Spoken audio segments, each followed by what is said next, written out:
Et direction Zinder, deuxième ville du Niger qui abrite Karakara, une ancienne colonie de lépreux. Aujourd'hui, l'un des quartiers les plus désœuvrés. La cinéaste Aïcha Maki réalise un portrait de la jeunesse en mal d'avenir. Et on retrouve notre chronique cinéma, Djia Mambou. Bonsoir.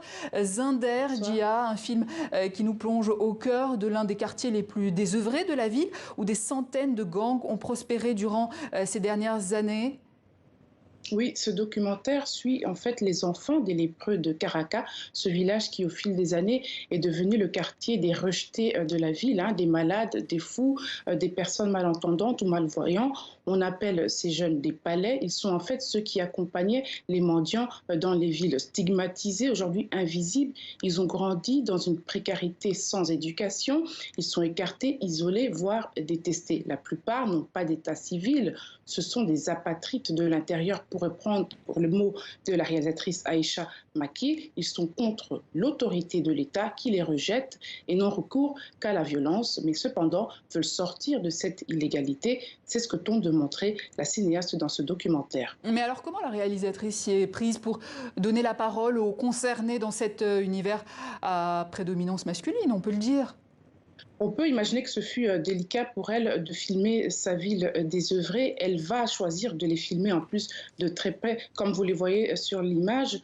Aussi, elle a mis du temps à se faire accepter dans ce milieu, mais c'est une façon pour elle de leur donner une identité, de leur attribuer un statut qui leur a été privé. Elle est née d'une famille modeste, du bon côté de la vie, comme elle dit elle-même.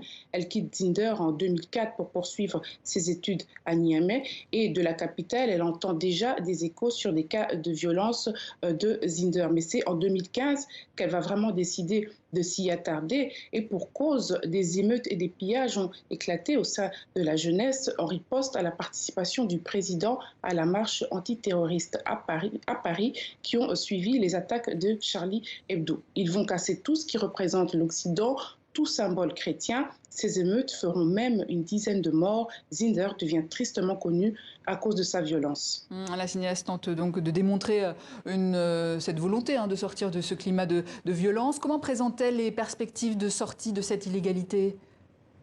Il y a peu de perspectives de travail, d'une part, d'avenir, d'autre part. Ces jeunes gagnent leur vie grâce au trafic d'essence aux frontières du Nigeria, qui est à plus ou moins 200 km de la ville de Zinder, mais aussi Niger est enclavé autour de mouvements extrémistes, avec pas seulement le Nigeria, mais aussi le Mali, le Tchad, la Libye ou encore l'Algérie. Donc ces jeunes constituent une cible facile pour les extrémistes. La réalisatrice parle carrément de bombes à retardement. Mais aussi au niveau local, ils sont aussi la cible de politiciens mal intentionnés qui veulent par exemple faire du tort à leurs adversaires.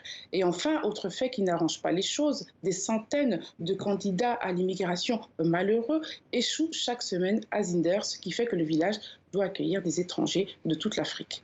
Voilà, Zinder en avant-première africaine au Festival Encounters à Cape Town en Afrique du Sud. C'est du 10 au 20 juin prochain. Merci Djia Mambou.